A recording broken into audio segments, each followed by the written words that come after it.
2024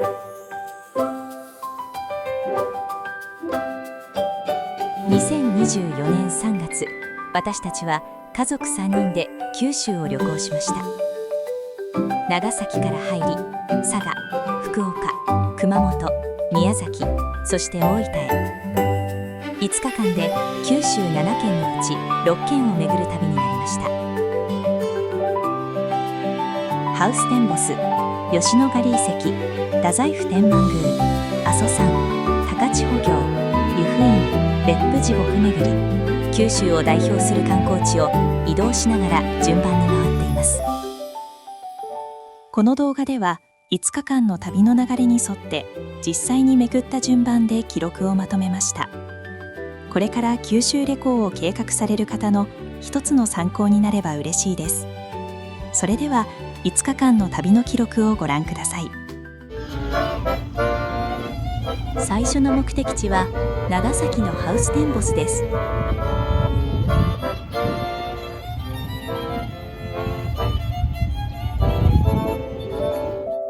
テーマパークというよりヨーロッパの街に来たような雰囲気でした。園内を歩きながら展望塔に上がります。今日宿泊するホテルヨーロッパも見下ろせました。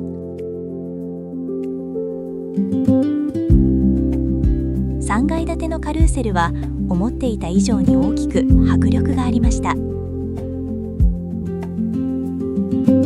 お店も多く、チョコレートハウスなどを見て回るだけでもあっという間に時間が過ぎていきます。この日は園内のホテルヨーロッパに宿泊します。移動そのものがイベントのような少し特別な体験でした。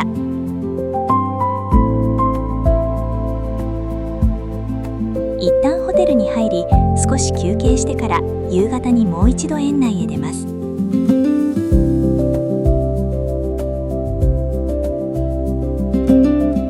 光が柔らかくなり、街並みの印象も落ち着いて見えてきました。そして夜になると園内はイルミネーションに包まれます。1日目はここでほぼ丸1日を過ごす形になりました。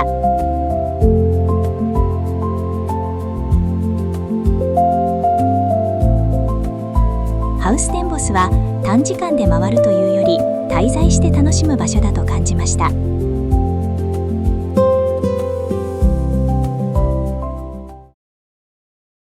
2日目の朝です。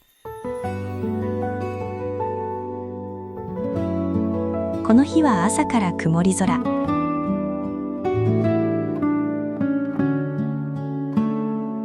ハウステンボスを後にして長崎市内へ向かいます。途中、長崎平和公園に立ち寄りました。続いてグラバー園へ。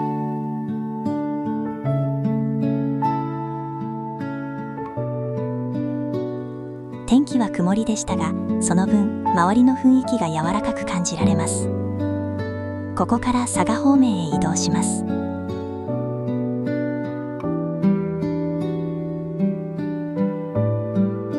吉野ヶ里遺跡に到着。建物の中にも入ることができ、当時の暮らしを想像しながら見て回りました。見終わる頃にはすっかり夕方になっていました。この後博多に到着しましたが、外は本降りの雨。温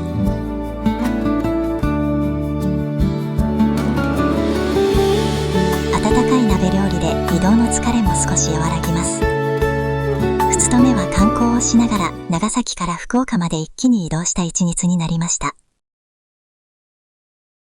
3日目の朝です。この日は福岡の太宰府天満宮からスタートします。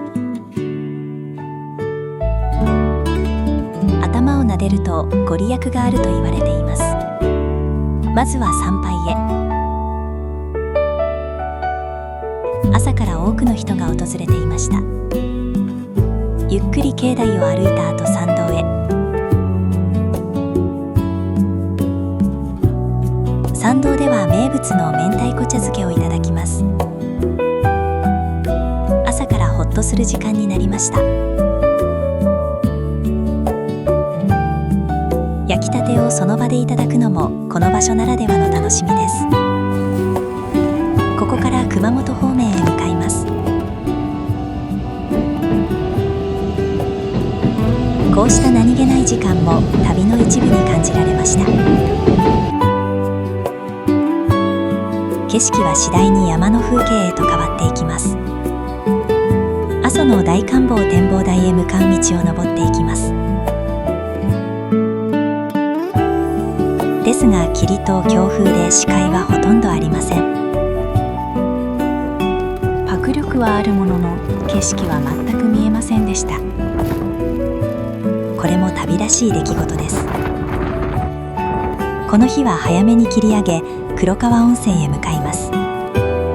宿は黒川温泉の黒川荘。館内は静かで移動の疲れも少し和らぎます。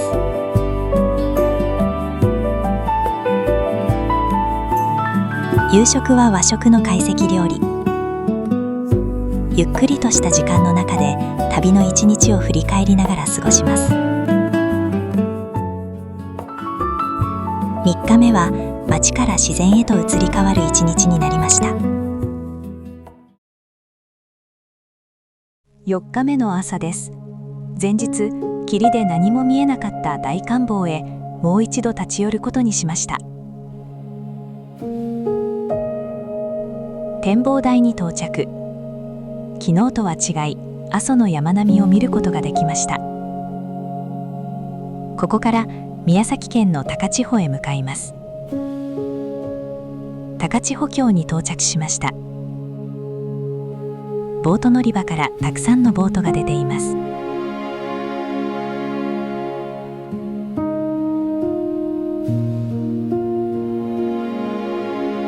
ボートに乗り込み峡谷の中へ進んでいきます。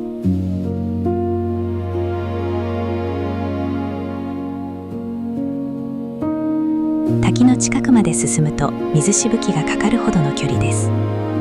上から見ていた景色とは全く違う迫力があります。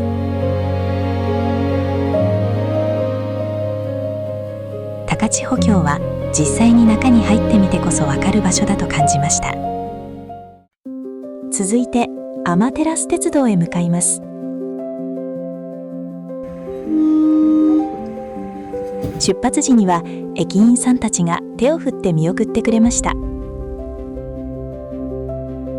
列車はゆっくりと山の中を進んでいきます。鉄橋の手前で一旦停車します。風の強さを確認してからゆっくりと進みます。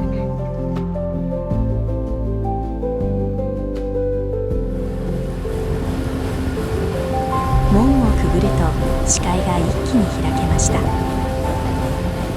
足元には深い渓谷が広がっています。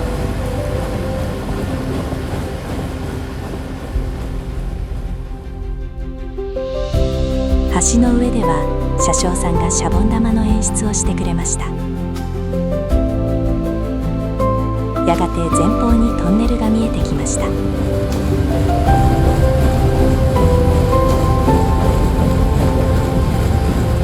中へ入ると空気がひんやりと変わります。光がゆっくりと広がり、先ほどまでの景色とは全く違う雰囲気になります。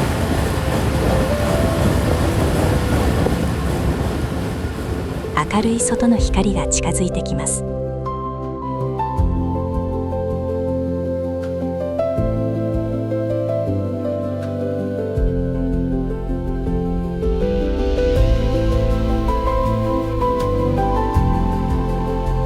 列車はゆっくりと高千穂駅へ戻ってきます。短い時間でしたが、自然の中を走る特別な体験でした。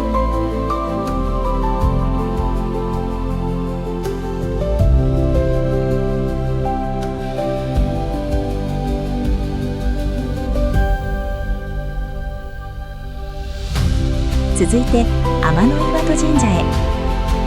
日本神話に登場する場所として知られる神社です。天照大神が隠れたとされる洞窟を見学します。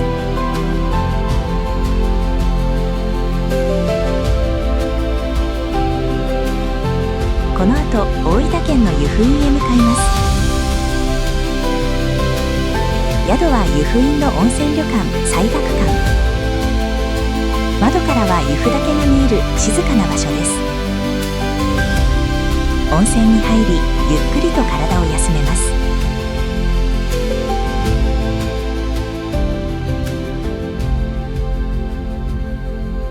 4日目は九州の自然を体感した一日でした。最終日の朝です。この日は大分方面へ向かいます。まずは湯布院を少しだけ散策しました。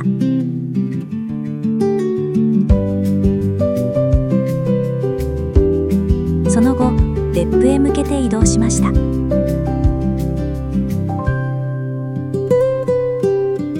別府といえば地獄巡り。色も形もそれぞれ異なり、同じものは一つとしてありません。最初は白池地獄。青白い湯の色が印象的で、静かな雰囲気の場所でした。続いてかまど地獄。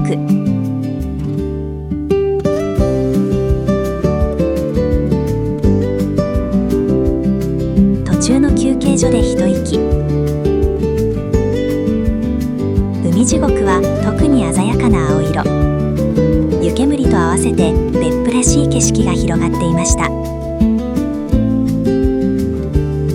鬼石坊主地獄では泥が湧き立つ様子を見ることができます。血の池地獄は赤い色が特徴。